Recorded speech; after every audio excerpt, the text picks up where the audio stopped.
Hey friends, Nadine with Growing Hope Farms, and today we are going to very quickly put together some bone broth.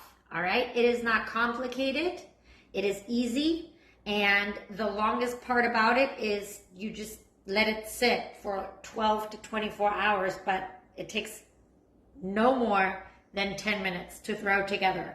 All right, so the first thing you need is bones. Okay, so we raise our own chicken here on Growing Hope Farms. We call it happy meat. All right, so we know that the bones of these chickens came from happy chickens. We know what they ate, we know how they lived, and so those are the bones that we love to use to make our bone broth. You can use beef, not beans. You can use beef, so you can use bones from that. But we use chickens, and we love the flavor of that. What you're going to do with your bones is you're going to roast them at 400 for about 30 minutes, and you get this amazing, rich color of bones. Look at this. Look at this. All right, you see that? They're nice and roasted, and all that does, you don't have to. If you don't want to roast them, just throw them in your crock pot like that, but it really makes the flavor of your bone broth so much richer, and the color is so beautiful. So these are roasted for about 30 minutes. They're going in here.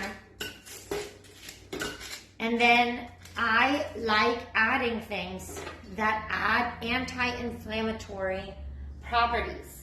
All right, the reason that we make bone broth is to have an anti-inflammatory food on hand. I use it everywhere where I would normally use regular broth. So we make our rice with it.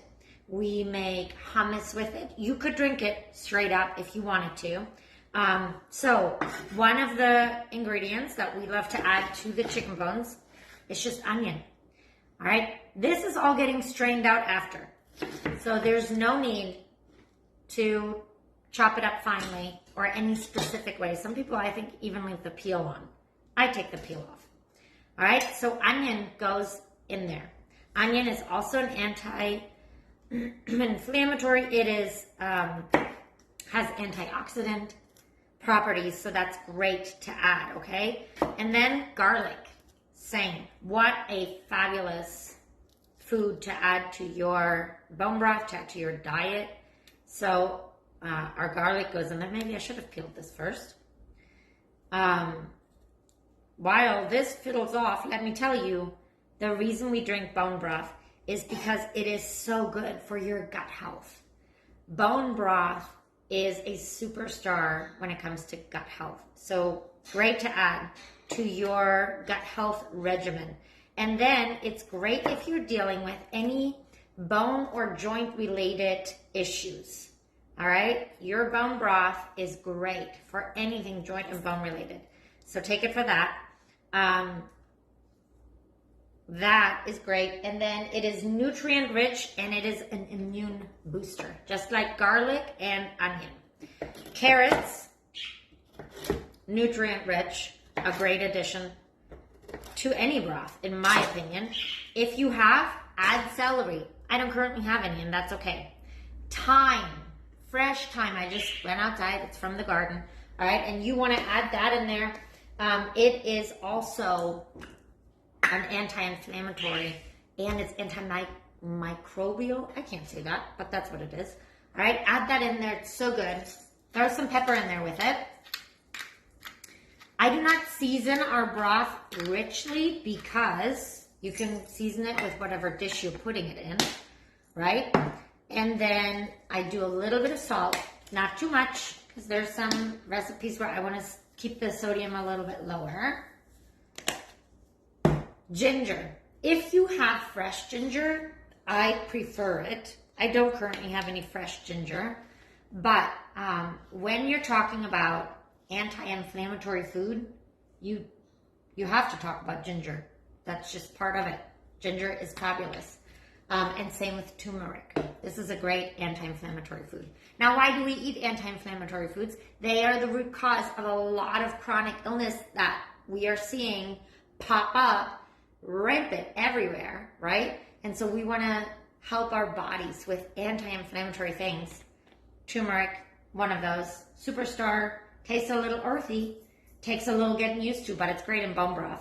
Again, if you have it as a fresh root, throw it in there. That's it. That's all I add in mine. Sometimes I'll add fresh oregano from the yard if I have it. Also great medicinal purposes in oregano. And sometimes I'll add other herbs or seasonings. So you can do that. And then all we're adding now is water. Good water, right? Good filtered water. We're adding that to cover it. In my particular crock pot, when I cook something for a really long time, I cannot have it too high. So my bone broth is usually a little bit stronger. I cannot have it too high. So I have it about 3/4 full. I would tilt you to show you, but I don't know that I can. I might just have to tilt this a little bit to show you. Whoa, I don't know if you can see that. It's already such a gorgeous color from the turmeric and those roasted bones. Then the lid goes on here. Friends, how hard was that? You can do that. You can totally do that in your kitchen. You're gonna let this cook for at least 12 hours. 24 hours is better. Like, just let it cook for a whole day. I usually do this in the evening. It cooks all night. It cooks the next day. Done. Then you're going to strain it. When it's all done cooking, you're gonna just let it cool down and strain out all those big pieces. I run it through a little mesh strainer. And then it keeps in the fridge for about a week, okay? I will tell you that when it goes bad, you will know. We've had some go bad, you will know.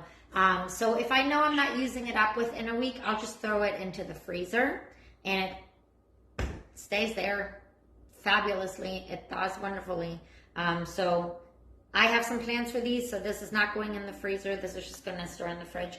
Y'all, how easy is that? It is such a powerful addition to your kitchen, to your food, to your diet, for your family, to stay healthy, especially as we head into another holiday with Easter. I don't know how it is with you, but when we get busy, sometimes it's a little bit harder to eat healthy and to eat foods that are good for us. So this is a great addition to have in the fridge for us on a night where the dinner has to be fast and I just make a pot of rice.